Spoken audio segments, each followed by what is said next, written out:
Hello and welcome to an impromptu episode of the Dyson Dudes. I am David, your resident dungeon master for the Guns of Raw campaign, and well, today I am doing a playthrough and review of the Lost Ruins of Arnak. Now, this video was meant to be done last Friday, but of course, life consistently gets in the way.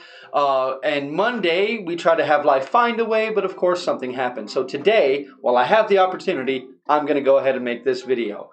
So this will, we're probably still going to be streaming the board game videos here for a little while. We may switch over to doing more edited content, but for now we're going to stick to the streaming. So this game is a game from CGE. It's made by Min and Elwin. It is a worker placement / adventure game. This was my board game of the week a few weeks ago on the Game Vault in the Vault group. I've had a lot of fun with this one. I wanted to go ahead and let you guys see it on the table and do a little bit of play so you guys can understand how the game itself plays.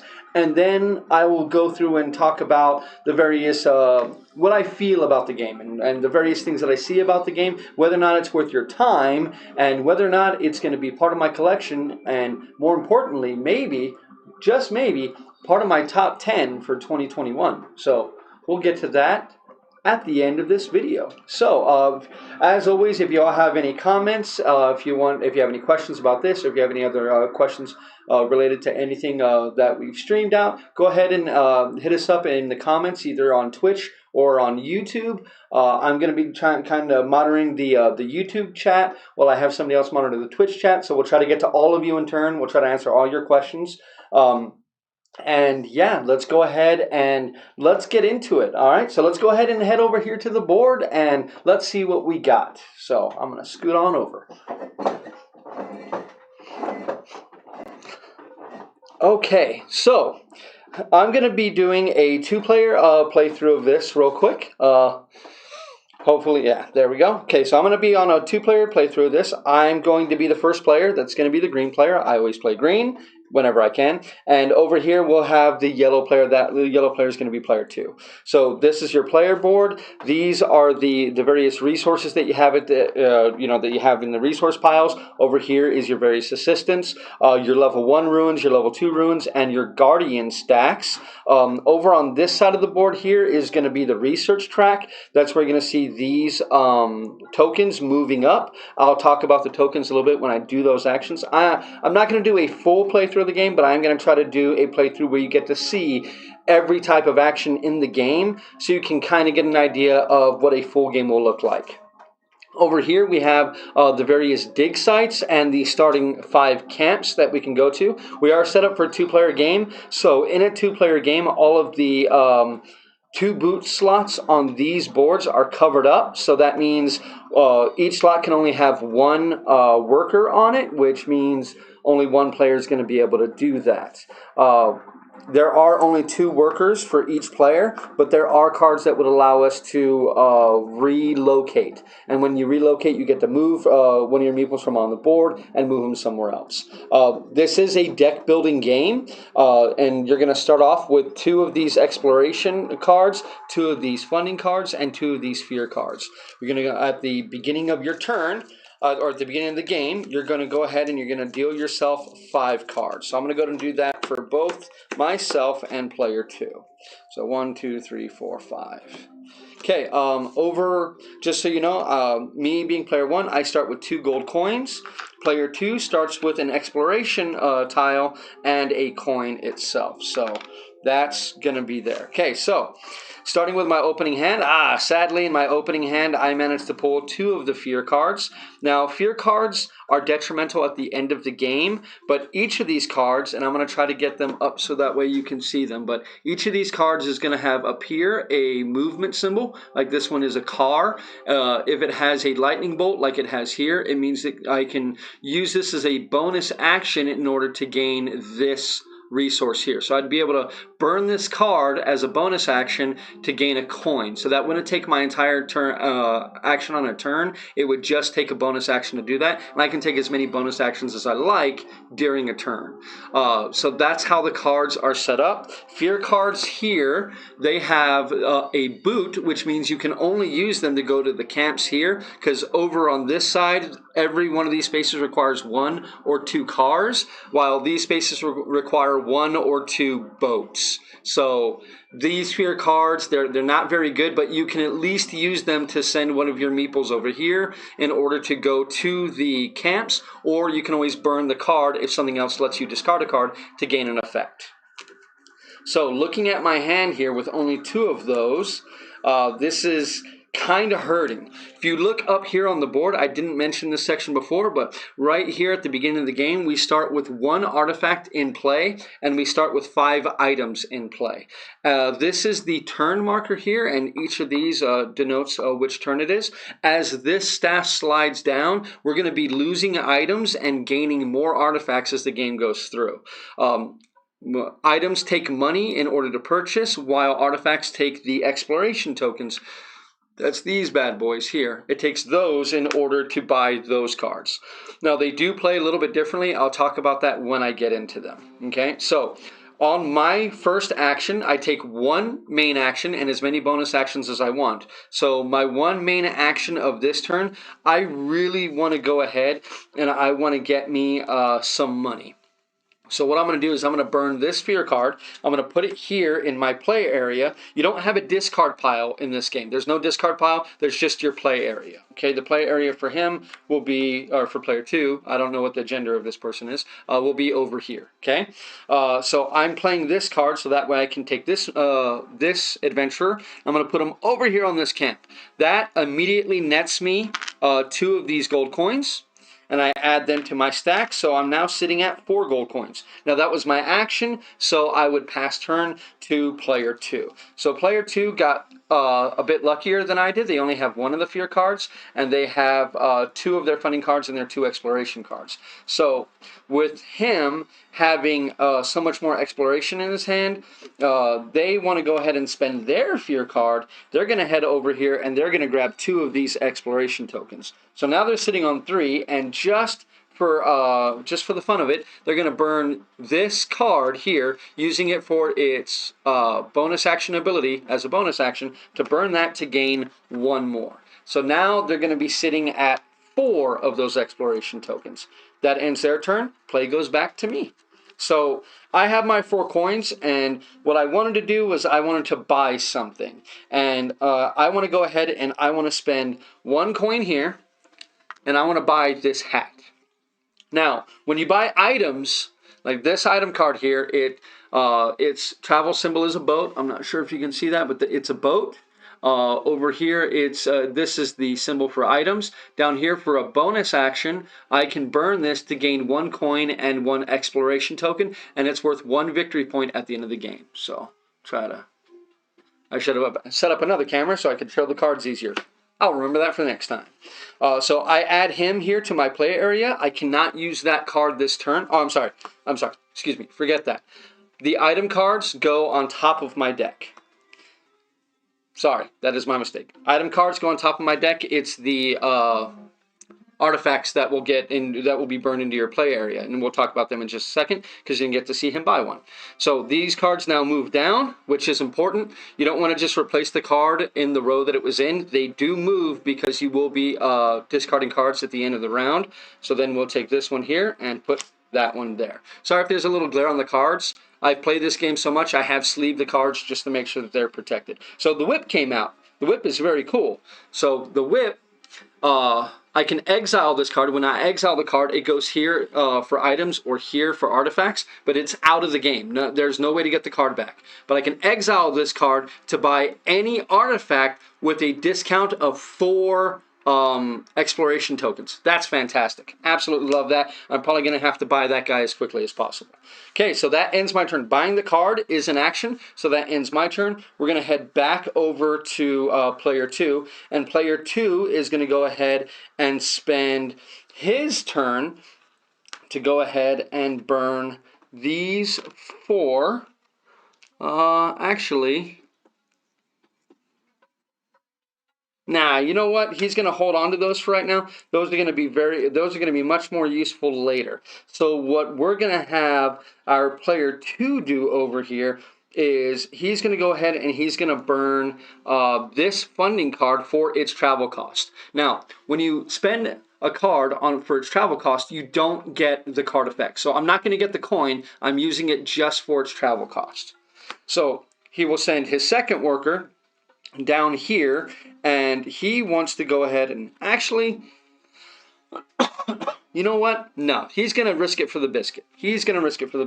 So he spent one car, so he's going to head over to one of these spaces. Now, he doesn't like having the fear card, so he's going to come over here to this space, and he's gonna be located there. So now this space is now occupied by him. He gets to pick up this token here that has, it's going to be a little hard to see, but right here, this symbol here is to exile a card from your play area or your hand. So this would go here. When he uses it, he'd flip it over. He's going to flip it over right now as it flies away. He's going to flip it over right now, and he's going to take his fear card, and he's going to burn it right there. So that fear card is now gone. You'd say, like, why would you want to get rid of the cards? I mean, it has some use. It is worth negative victory points, and it's better to have more efficient cards in your hand. As it stands right now, he's only sitting at 5 cards, so he'd be drawing his entire deck every round, which can be very, very good if you're getting very good cards each time.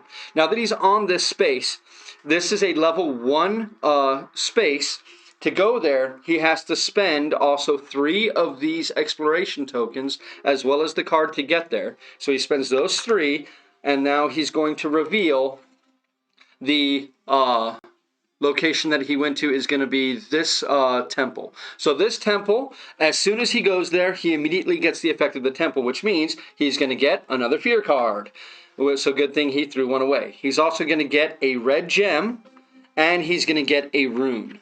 Now, runes are very good. These bad boys are very good because you can use these to activate artifacts. And these guys are pretty rare, and they can be used to move up this research track here, which he's probably going to do now that he has this.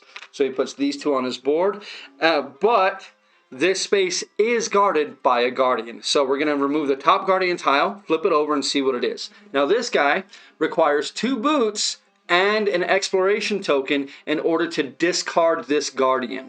Now, if you don't discard a guardian by the end of your turn, if you take your guy back at the end of the turn and there's a guardian on the spot, you get another fear card. But if you defeat a guardian, you get 5 victory points at the end of the game, which is really, really good. So we definitely want to do that. So he's going to be there. He already has this, and he has 2 other cards in his hand that he could discard in order to get that. So he's got some options here, and that's 5 victory points is a lot of victory points. And he still has this too, which would allow him to move up the research track. So he's got some options going on here. This is pretty good. I feel like he's doing better than me. So let's see if I can shore this up a little bit. Like, come on, let's loosen up. Oh, let's loosen up. And let's see if I can do a little bit here too. So I also want to go ahead and try to head out here. The only problem is I only have 2 of these cards, so that's not good. I don't really have any of these. So what I'm going to do is I'm going to go ahead, I'm going to burn my other fear card, and I'm going to move my last adventurer for the round, and I'm going to move him over to this spot right here, giving me an arrowhead. So I put the arrowhead here, and for a bonus action this turn, I'm going to go ahead and burn my exploration card, so that way I can take 1 exploration token and put it on my board. So now I have access to that. So I got three coins on me. I have the ability to get a 4th coin, and I can still get 1 more exploration token. Now, over on his turn, he really doesn't want to take another fear card, because while he threw a fear card away, he did get another one back. If he didn't get this fear card, it wouldn't be so bad if he didn't defeat the Guardian this turn. But if he doesn't defeat the Guardian, I could defeat the Guardian next turn. So he doesn't like me very much. So he's going to go ahead and he's going to burn these 2 travel cards. He's going to burn his exploration token, and he is going to defeat this Guardian. Now, this Guardian also has an effect here to exile a card once per game. So he's going to go ahead and he's going to do that right now. So he's going to flip him over, showing that he's used them, and I'm going to put him over here, and he's going to once again get rid of that pesky fear card that he already got. So he's still down. He still only has this one fear card left in his deck, so he's doing pretty good. That is going to end that turn for him. Then back to my turn, I'm going to go ahead and I want to spend some more money. So I really want to go ahead and buy this chronometer. So I'm going to spend 3 coins. And I'm going to take this chronometer, and the chronometer is really cool. So the chronometer has 2 symbols for boats, so I could use it to move up here if I wanted to, or I could spend it on like how this guy had 2 boots to defeat. I could use that to defeat something like that. So I have that ability. For a fast ability, I can gain 1 gold coin and 1 exploration token, which is okay because I already have one of those. But if I don't use this card stays in my hand and I pass, I gain 3 exploration tokens. Getting this card early is actually pretty good because you can really load up on exploration tokens, and I'm kind of hurting on those right now. So I take him and I put him on top of my deck. Coolies. So that ends my turn there. Well, player 2's out of cards, but he's not done. He's not ready to pass yet. So he is going to go ahead and spend, if I can not drop it, he's going to spend this red ruby to move his magnifying glass. Now, on this track, each player has 2 tokens, a journal and a magnifying glass. You have to move the magnifying glass first. This is the symbol for discovery. You've discovered this. The journal is that you've written it down in your journal for later so you can get credit for the discovery. So he is going to move up right here, and on this side of the board, he's going to gain the benefit of this. That's going to be a single gold coin going to him. Now, there's a benefit type for when you move up your magnifying glass. There's a different benefit for when you bring up your journal. The journal ones tend to be better, especially as you get higher up, but that is different. Okay, we'll talk about how that changes in various games. So we'll get to that in a second, but we're going to go ahead and we're going to pass it back over to my turn. So I'm looking around. I don't have any more adventurers to put out. I do have the ability to go ahead and move up this track as well. So I'm going to spend, moving up the opposite track to him, spending 1 arrowhead and 1 exploration token. Now I'm going to move up to the other first spot on this track. So yellow player is here, and I'm over here. So I'm also going to gain the benefit of that 1 gold, which is nice. Oh, I'm sorry, I forgot to move these down. I did get to do those, so I get that same benefit that he got. So now going back to him, on the player board, let me actually grab a different player board. This is what your player board looks like. So over here, you're going to have bonus actions that you can activate if you spend one of the discovery tokens here. Now, every one that you cover, you're not getting those points at the end of the game, and they go 1, 2, 3, 4. So obviously the first one you always want to use is going to be the first one, because then you're only losing 1 victory point to gain the bonus action. It's one of the cool things in this game, but the actions that you can do for this, you can use a gold to turn a gold into a red gem. You can gain an arrowhead. You can gain 2 runes. You can gain 1 exploration token and 1 gold, or you can draw a card. Now he knows he doesn't want to draw a card here because, well, his card is this. This is definitely a fear card because he only drew 1 on this turn, so he doesn't want to draw a card. But looking over here, he does have a rune. So he's going to go ahead and he's going to use this guy to cover up that number 1 slot, and he's going to gain himself an arrowhead. So now that's a bonus action. So his action on the turn is going to be to spend this rune and this arrowhead to go up to send his microscope up, or his magnifying glass up to the next level. Now that does 2 things. First off, he's going to gain the benefit here. So he's going to gain an exploration token, which is good. But because he came here, he's the first person here, he's going to gain this token. He's going to gain the effect whenever he wants to use it. This effect is to draw a card, if you guys can see it there. That's going to be to draw a card. And when you use it, you're going to flip it face down. Well, frankly, right now, he doesn't really want to use it because he knows this is a fear card, so why waste just getting a fear card when he has nothing to use a fear card for? So he's going to hold on to that for right now and just wait there. So that was his action once again, going back to me. Looking around, I am feeling kind of inadequate compared to the yellow player because it seems like he's making really good plays and I'm not. But that's okay. That's okay. Sometimes we feel a little inadequate and that's all right.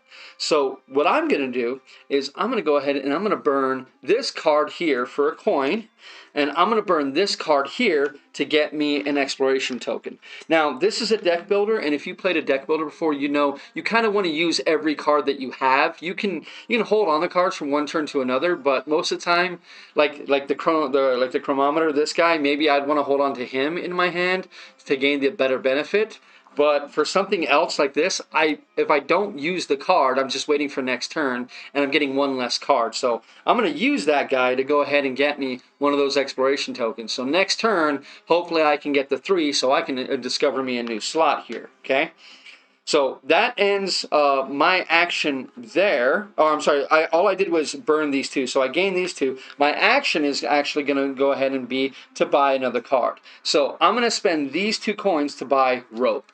Rope, once again, comes with another boat symbol, but it comes with a symbol that I can discard a card in order to draw 2 more. That's great, especially if I have fear cards in my hand. I can get rid of those pesky fear cards and get me some cards that actually matter. So once again, this guy goes on top of my deck.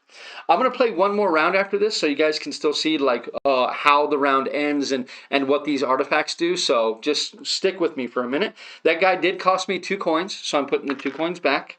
And then I'm going to remember this time, we do reactivate this. And oh my God, we got the dog. Look at that doggo. That is just the best doggo ever. He's got a little map in his mouth. That is the best doggo.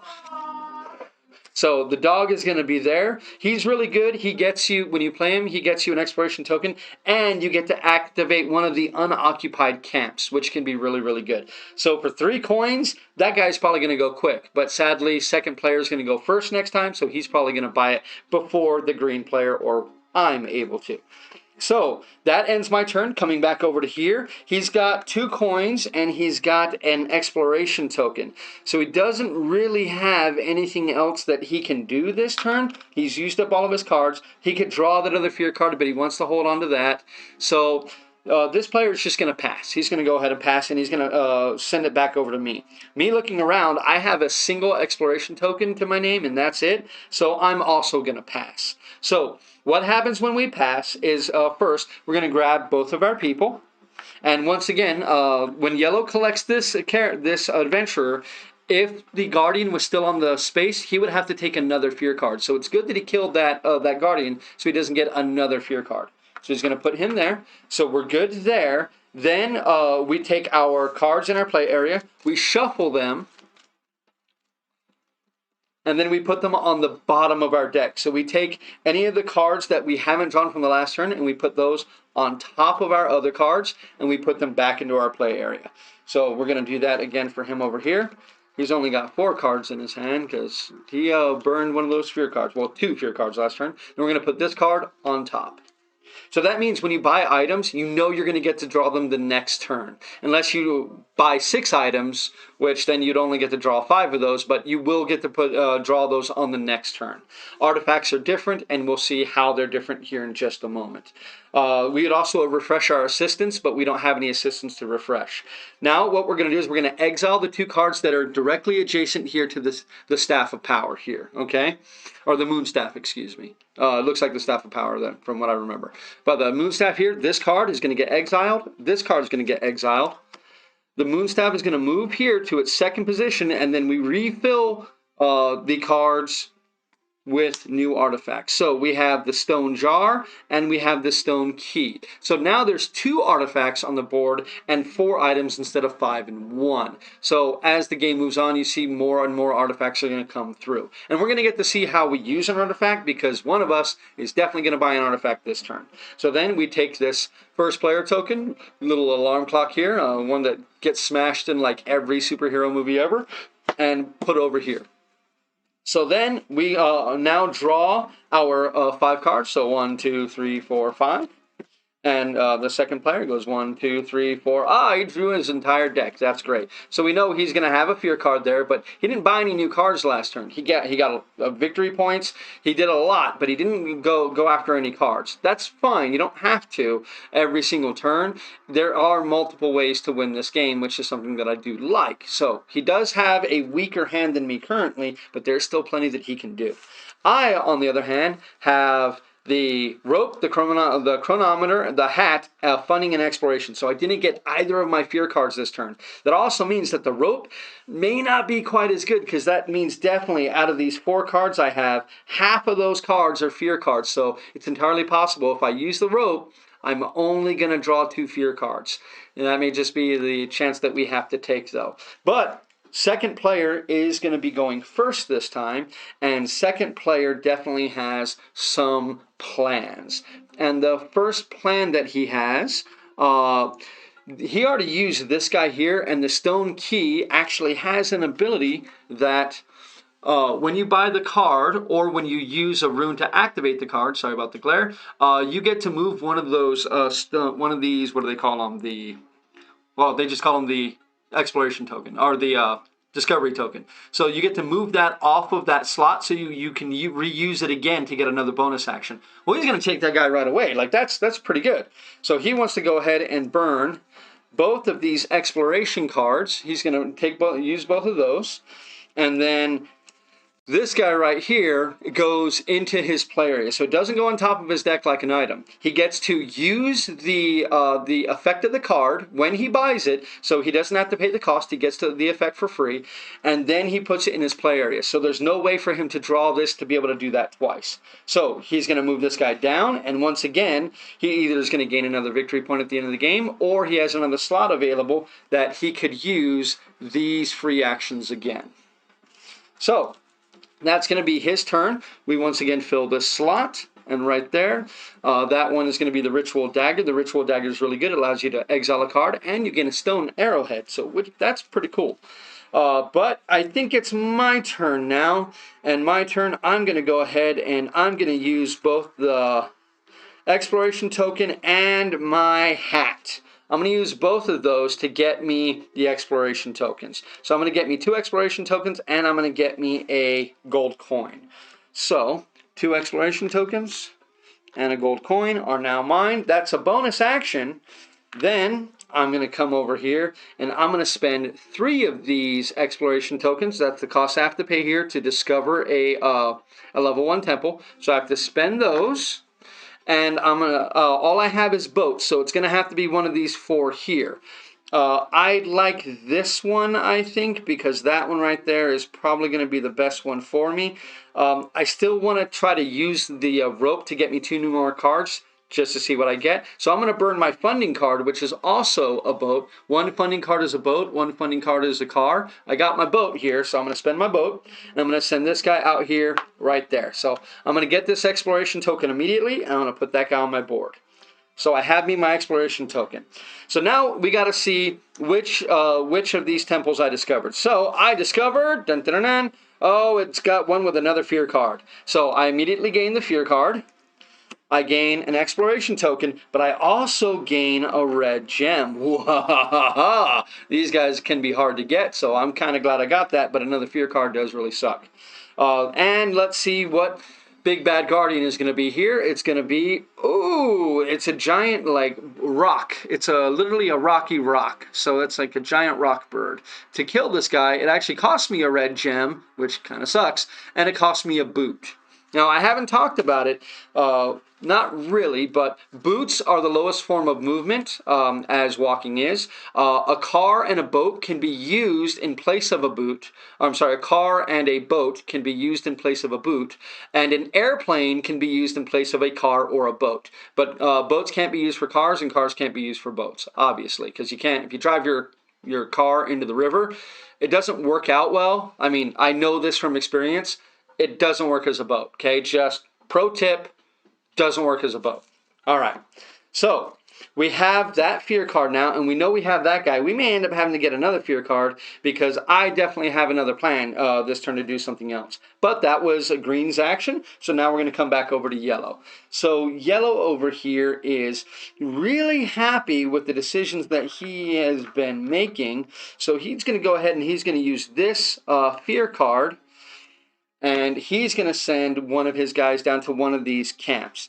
And the camp that he wants to go to, I think it's going to go ahead and be this arrowhead here. He's going to do that arrowhead. So he wants to grab one of these. So he's going to put one of these guys. Don't know if you saw it. He's going to put an arrowhead. He's going to take that. That's going to be his action. But for now, real quick to do his quick bonus action because he knows what he wants to do.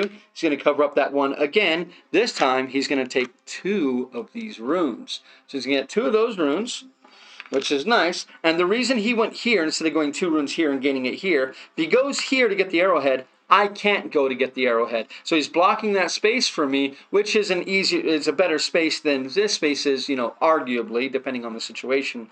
But he knows I want arrowhead so I can move up this path, so he's trying to prevent me from doing that. He's taking that arrowhead set instead of me. So if I want to do it, I got to use my token over here in order to get me an arrowhead. So I don't like him for that. Darn you, yellow player. I know I'm weird. Forgive me. So we're going to go back over to green again. And I know the turns are going pretty fast, but that's how the game is. The turns are going to be pretty quick in this game, which is actually really cool. I am going to go ahead and abandon this for this turn. I really don't want to get another fear card. So I'm going to spend this guy, and I'm going to cover up that action once again. And I'm going to use the action here. So I'm going to turn one of my gold coins into a red gem. I have a single gold coin, so bye-bye gold coin. But hello, red gem. Oh, yeah, you hand me this, and I definitely say I do. God, I'm so corny. I don't know what's wrong with me. Okay, so that was a bonus action. I am going to go ahead and say I want to spend for my action. I'm going to use a card as my action. So I'm going to discard. I have to use this card, which means I have to discard another card in order to draw 2 more cards. So let's see. First card is not a fear card. Second card is not a fear card. Good. Now, see, in hindsight, that was a very good decision. All right. So that ends my turn. My action was playing a card for its effect. So my turn is over, and it goes back over here to yellow. So yellow's going to look at his options. He's got 2 gold sitting in his hand, 2 gold over here. He hasn't really bought any items, and his deck is empty. So maybe, just maybe, he's feeling like, you know what? Player 2 was dumb and didn't buy the whip, so I'm going to go ahead and I'm going to buy me the whip. So he's going to spend 2 gold here, and he's going to take this whip. So when he takes the whip, he's going to put it here on top of his deck. Then he's going to spend that tile, remember, to draw a card. He's going to flip it over, and he's going to draw that whip into his hand. Ha ha! See, he suckered me. I told you I hate yellow. So now, once again, it's going to go back to green's turn. Again, his turn was buying a card. This guy slides down. We're going to refill the area there. So now we have the binoculars out. That lets you activate any one of these sights that are already out, which is fantastic. That's a really good ability. I, on the other hand, though, am going to go ahead and spend. I've been going boat happy, so let's keep going boat happy. I'm going to spend this guy, which has the car symbol here. Let's see if you can see it. Has the car symbol there. I'm going to burn this guy, and I'm going to burn this guy here in order to defeat this guy. So this guy took a boot. I used a car to pay for that, and I paid a red gem in order to defeat him. Now the great thing about this guy, he gives me a plane. So that's really good. So that's not bad. I can use him for later. I'm going to put him over here face up to show that I haven't used him yet. Okay, you'll not be able to see that, but no, that's okay. So now we're going to go back to yellow player, who is still just kicking me right in the jimmy. Well, he's going to go ahead and use that whip that he just bought, because why not? So the whip, again, is going to allow him to buy an artifact card for a discount of 4. And hey, look, the Ritual Dagger costs 4 here. So he's going to exile this card, so he's going to lose this card, but he's going to gain something so much better. So he's going to get to use this card right away. Again, he gets the effect for free because he just bought the card. He's going to get an arrowhead, and he's going to get to exile a card. And guess what he has? He has another fear card. Bye-bye, fear card, and hello, arrowhead. That guy's also going to go into his play area, so he's not going to be able to draw it this turn. That is, again, going to end his turn. We're going to refill the track before we pass turn over to me. Ooh, we got the Trader's Scales. That one's good. That gives you a different action that you haven't been able to see yet. So actually, I'll explain this card for you real quick.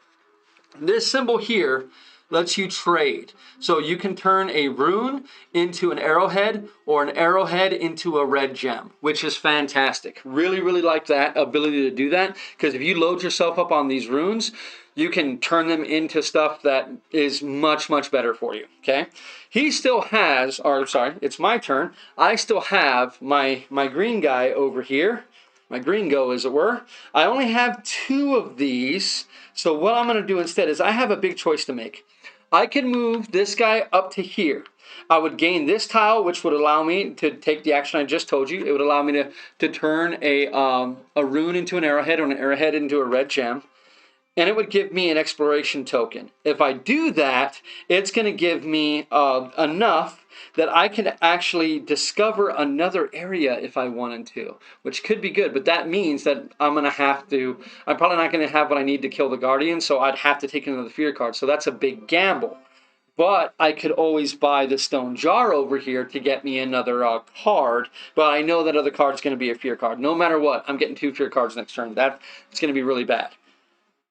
So, or I can move my book up. And I think for the purposes of this, we're going to go ahead and we're going to move the book up just so you guys can see that action. So I can't move my book any higher than what my magnifying glass is. So I can move it to the same row as there, but I couldn't move it again. No matter what, I'd have to move my magnifying glass to the next area.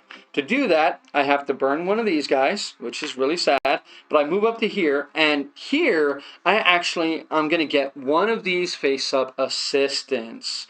That is cool. I think I'm going to stick with my boat theme here, and I'm going to get me the ship captain. So the ship captain, I can use him as a bonus action. I'll turn him on his side, and I'd get either an exploration token or I'd get a boat. If I can upgrade him to gold, then I would get a golden and an exploration token or 2 boats. So this guy's pretty good. So I'm going to go and put him here, and you know what? I'm going to go ahead and immediately use him to get me my 3rd exploration token. So I still got the exploration token because I took him. So that's okay. So that ends my turn there. Once again, we go back to yellow. And yellow's feeling pretty good. Yellow's feeling pretty good. So it's not looking at me. You may have to adjust it. Okay. Yellow's doing pretty good. So yellow thinks, Yellow definitely wants to go up here. So yellow is going to go ahead and he's going to burn 2 of these and an arrowhead, and he's going to move up here. That's going to get him another exploration token, and at the end of the game, if he stays on the slot, he would have 4 victory points. Now this space here is empty in a 2 or 3 player game. Only in a 4 player game will there be something here. So the only benefit he's going to get right now is going to be that exploration token. So that's his turn. Once again, we go back to me, and again, the turns do that. I mean, they will just shoot around the table super fast, which is really, really cool. I really like that. There's not a lot of downtime in this game. AP can be a thing, but you only have to play what's in the cards in your hand and the stuff in front of you. So AP isn't as bad in this game as it is in other games that I've played. So I have 3 exploration tokens, and just for the fun of it, I'm going to burn this guy to get me a 4th exploration. So I have, actually, no. I'm going to risk it for the biscuit. I'll take the fear card. That's okay, because this guy is a car exploration, so I know I'm going to have to take a fear card. So I'm going to spend these 3 guys, these 3 exploration tokens, those are gone. And I'm going to send him out to here. So I'm spending my car symbol here. I'm spending that symbol to come here, and I spent my 3 to discover a new temple. Now, if you're going to a spot that was previously discovered, you don't have to spend the 3. It's only when you discover a new temple. But I'm going to come here. I'm going to gain this token, which is going to let me discard a card of my choice, or exile it, excuse me. I'm going to exile a card right now because I want to go ahead and no, I'm not going to exile a card right now because I don't have any fear cards. So I'm going to hold on to this. Next turn, those fear cards, I'm going to be able to get rid of them. So I'm going to keep that guy right there. And then this guy goes right there. I don't get the bonus effect again because I played it for its movement cost. So every card has three basic uses: a movement, an action, or discarding for another card effect, which is pretty good. I like when cards do more than just one thing. I really like that. So I've gone here. I'm going to reveal. Hopefully it's not another fear card. That would be really terrible if it's another fear card. It's not! Okay, so this temple here is going to give me an arrowhead and a rune. That's really good. I'm going to get that immediately. That's really, really good because that means I'm going to be able to take another action this turn. But here comes the Guardian. So the Guardian that's coming out this time is, it's a giant, like, saber-tooth, tiger, cat, leopard thingy. And he requires an arrowhead and 2 exploration tokens. Oh, God, no, I don't want to do that. Okay, so that kind of hurts. I'm still holding on to this Guardian's airplane token because I don't want to use that yet. So I'm going to hold off on that for now.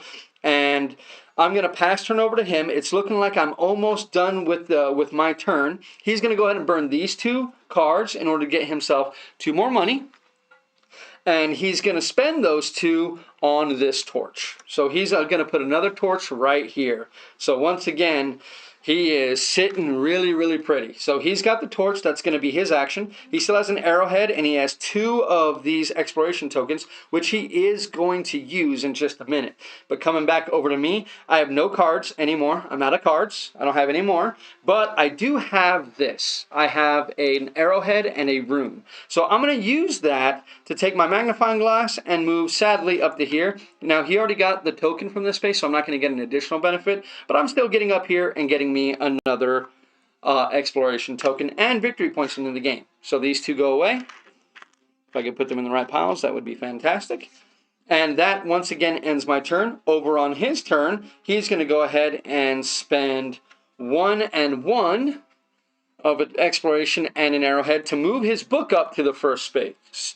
So he's going to gain an assistant of his own. And he wouldn't gain any benefit from taking this guy this turn because if he takes this assistant, he gets to draw a card, but he has to discard another card. He has no cards, so he'd have to discard the card that he draws. This guy would give him another rune, which he really wouldn't get to use yet, but he does need runes up here. That's a good point. So he's going to go ahead and he's going to take this rune guy, and he's going to use him this turn so he can get the benefit of him, since it is a bonus action to use him, to gain himself one of these runes.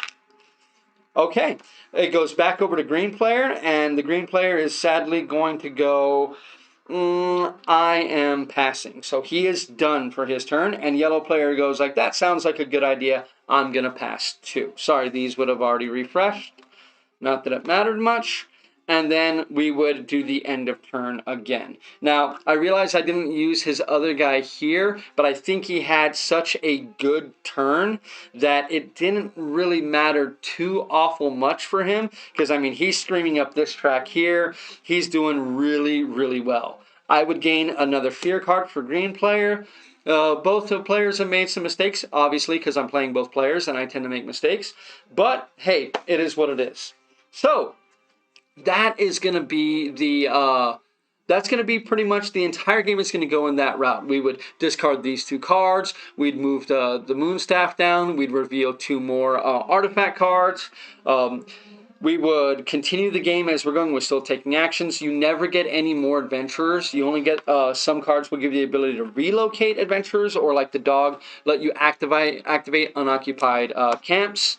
So that's pretty much how the entire game is played. I've showed you pretty much every single one of the rules of a basic game of this. So I think it's time for us to go ahead and move on to my final thoughts of the Lost Ruins of Arnak. So with me looking at the camera now, let's go ahead and have ourselves a little chat. So this is the Lost Ruins of Arnak. First off, I always talk about components and artwork first, so let's start there. So first off, the component quality. Component quality is very good. The cardboard on the tiles is very thick.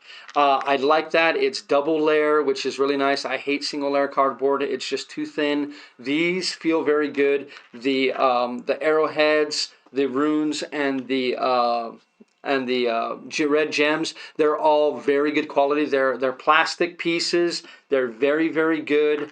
Your magnifying glass and your journal are wood, which of course you guys have, if you've read any of my reviews or if you have seen any of my videos, you know how much I love wood. I love to touch wood. I love to feel it in my hand. It always makes me happy having wood in my hand. It always does. I don't know what it is, but wood just makes me happy. So I love wooden components. Of course, your adventures are wood as well. Your play mats, thankfully they didn't go with the paper play mats. They didn't go with like the really like those type of play mats. The play mats are nice and thick. So frankly, I have no complaints about any of the components of this. I really have nothing but good things to say. The cards are the only thing that I'm not super big on. The finish on these is okay. I mean, I sleeve my cards immediately, so I didn't really notice anything until I really started looking at it. And I wouldn't want to play this game without the card sleeve. That'd be the one downside to this, is sleeve the cards. Immediately sleeve the cards, because they are a little fiddly. They're a little flimsy. The linen, they don't have the real nice linen finish on them that other cards do. I would immediately sleeve these bad boys. The backs do matter in this game, though everything is basically the same. So if you sleeve, as long as you sleeve every card in the game in the same colored back or clear back, you're good to go.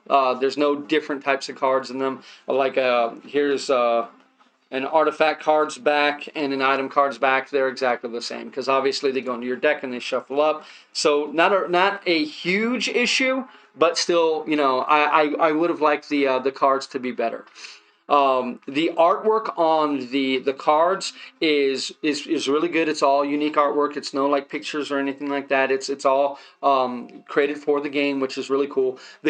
All the camps look stellar. The board art on the board art on the board, but the art on the board looks really, really good. The guardians all look cool. All of the temples look really cool. So art for me, it's top notch. It really gives me the feel of an Indiana Jones style adventure of you plumbing the depths of these temples and discovering artifacts and, you know, writing down in your journal about things. And it's really, really good. I really love the components and the art. Straight out, when it comes to the components and the artwork, the cards do knock it down from an A+ down to an A, but still an A on components. That's really good. So definitely an A on components and artwork for this game. The second thing that I always talk about is rules complexity and what I call the teach. I teach a lot of board games to a lot of various people, a lot of new people, people that I don't really know in my personal life, but they purchase a game from my store, Game Vault. Game Vault. If they do, they'll ask me questions about a game. When we're open for in-store seating again, which it will be in the future, I have no problem with teaching people how to play the games that they purchase from us, so that way they're enjoying their game more and they're getting the enjoyment of the game faster, as opposed to like, oh well, look through this rule book and read it, and then play the game and teach other people. So the teach is a big part of how I review games. And with this game, the rules complexity is, I would put this at a midweight game. So it's right down the middle out of, they always do it like a scale of 1 to 5 or 0 to 5. I'd put this right at like a 2.5. It's a midweight game. This is a little heavier than your Ticket to Rides, than your Spice Road, your Century Spice Roads, your Splendors. It's a bit heavier than that, but this is nowhere near like a Terra Mystica or a Praga or a even Castles of Burgundy gives you more decisions than this. I'd even rate that one a little higher in complexity than this one. So I'd put this one right in the middle. This would definitely be a step-up game if you've been enjoying games like again, Ticket to Ride. If you've been enjoying Splendor, if you've been enjoying Unicorn Fever that I recommended, or Bees that I recommended last week, or this week, if you're really enjoying my board game of the week this week is Gods Love Dinosaurs. If you're enjoying that, this is a good step up from those games. It is the rulebook itself is very well put together.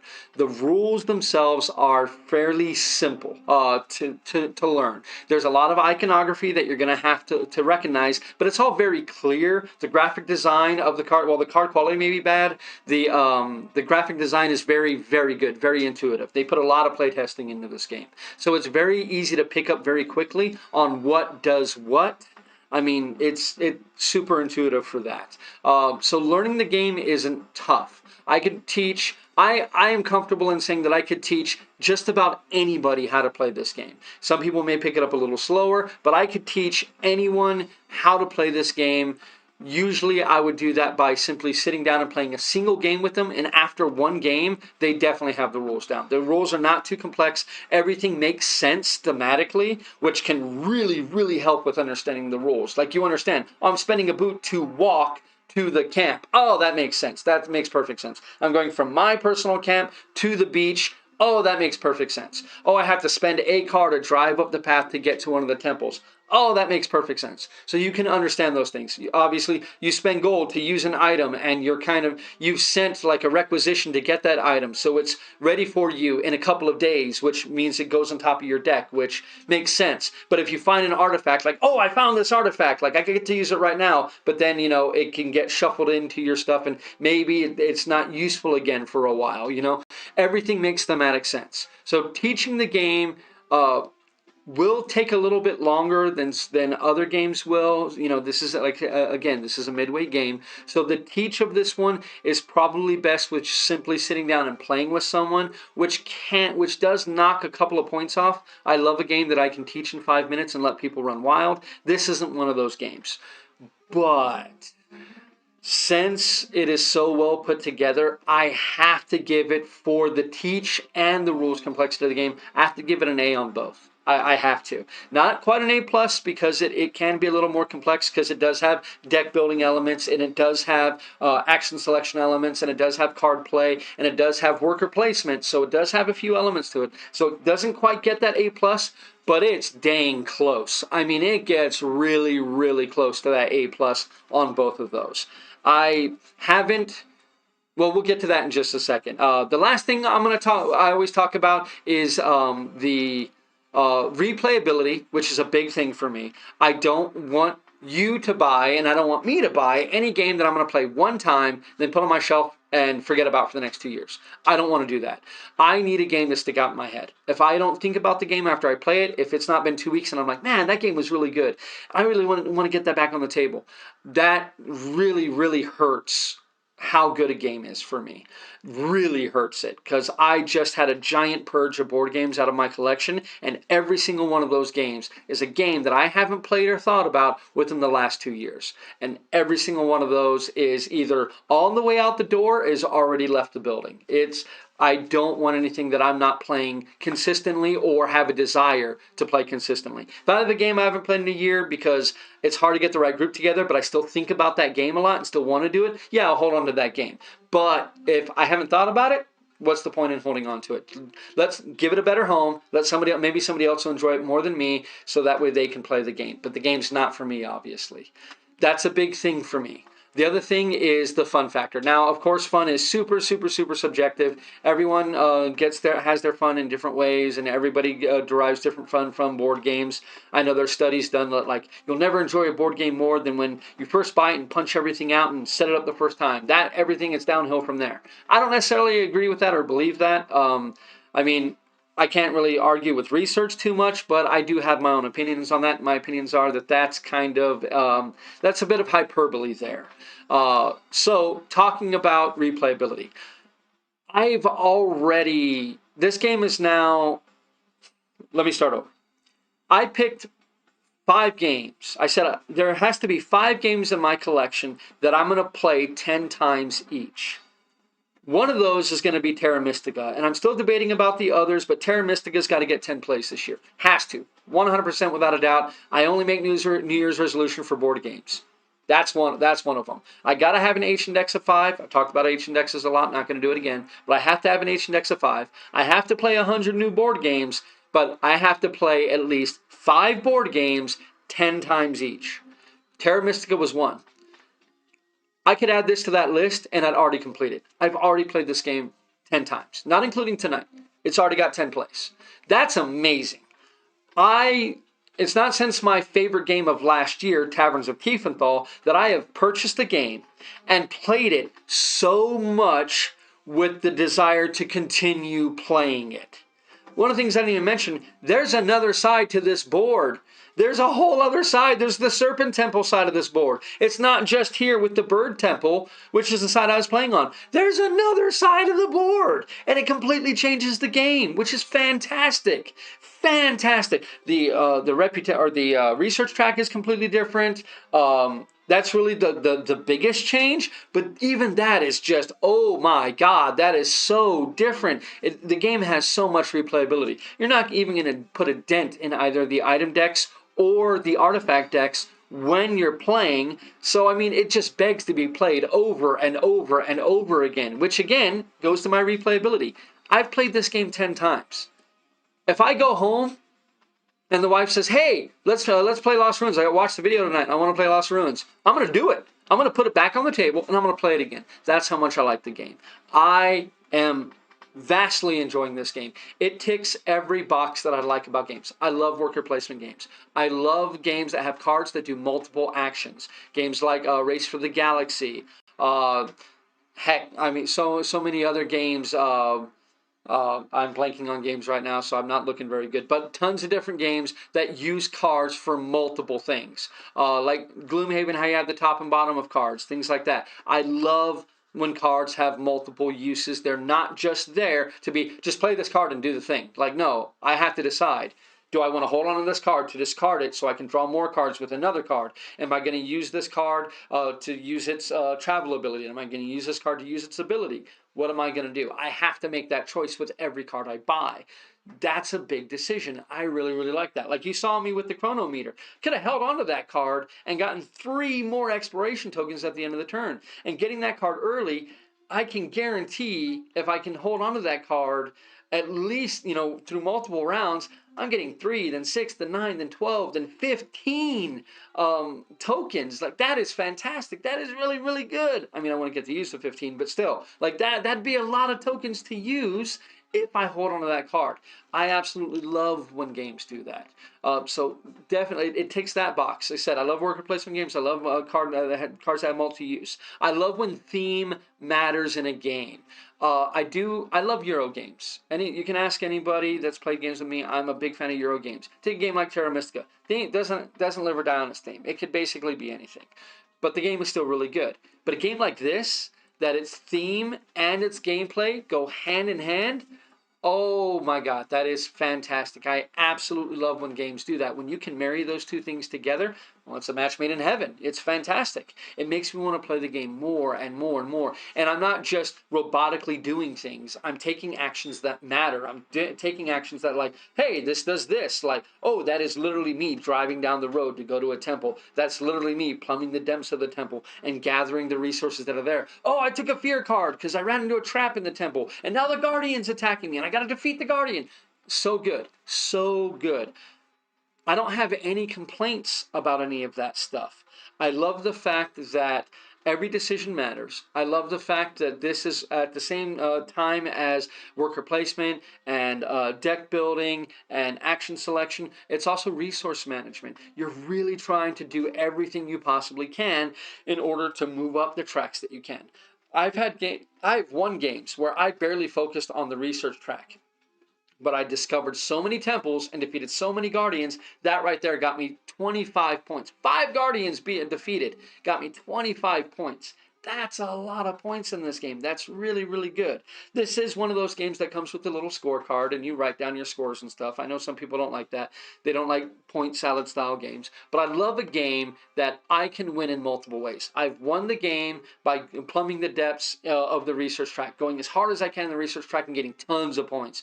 I've won through just having cards that have a lot of victory points on them. I've been able to win with that. I've been able to win with, again, plumbing the depths of temples and getting guardians, getting tons of points for that. I absolutely love it. I don't really have any real negative things to say. I mean, I'm kind of just singing the game's praises the entire time that I'm doing this. And I mean, the only thing I really mentioned was like the cards, but that's because I like this game that much. And not since Taverns of Tiefenthal of last year have I run into a game that I just enjoyed so thoroughly that it really, really hit home for me. This is definitely a game that's going to see my table a lot this year. I've got 10 plays in before I did this review. I'm probably going to have at least 10 more plays before the year is out. And this is a game that when Game Vault's open again and I'm back to or open for seating, I should say, let me clarify, when we're open for seating again and I'm back to going on Sundays for my board game day, this one's going to be in my car every week, just in case somebody wants to play it. Just like Taverns of Tiefenthal was. This one is definitely 100% in my collection. If I was already at my 125 guarantee games that I didn't want to part with, this one would break the rule and I would keep it. It would be my 126th game. It's that good. There's no way I can part with this one. This one is definitely 100% in my collection. And I hope from what you've seen tonight that when you can finally get a hold of a copy of this one, which it's going to be tough right now, the first print run sold out immediately. If you can get this one, definitely pick it up because I can guarantee you, unless something huge happens, I mean catastrophic happens, this game has definitely got a place in my top 10 favorite games of 2021. Thank you all very, very much for joining me tonight. I hope you enjoyed this little impromptu game. Again, I haven't been asked any questions, so don't have anything to answer. But if you guys have any questions, definitely leave a comment on the video. Leave a comment on Twitch. Send us an email. They can put the email back on before we take off. You can either put it here on my screen right now, or we'll put the cover photo back up so you guys can see the email. Send us an email. You can send us a tweet. I don't know how you do that. I don't use Twitter, but you can send us a tweet. Any of those things, definitely do that. DysonDudes9@gmail.com is the website, or the email. Send us any questions that you guys have. And again, if you want to talk board games at any time, if you want to check out board games, if you want to see what's going on, what stock we have and things like that down at Game Vault, definitely swing on by. Lindy is really, really good at getting in a bunch of the newer stuff, getting restocks on everything that we can. A little tough right now because of obviously COVID with shipping and everything, but we are doing our best to get fantastic board games for you all to play. And again, my board game of the week is Gods Love Dinosaurs, so make sure you check that out. You can read my review on that on the Game Vault Facebook page or the Dyson Dudes Facebook page. We'll be sharing that over to there as well. I think that's going to go ahead and do it for me tonight. I love you all so much, and thank you all so much for coming out tonight. Remember, my dudes, keep rolling dice. Good night, everybody.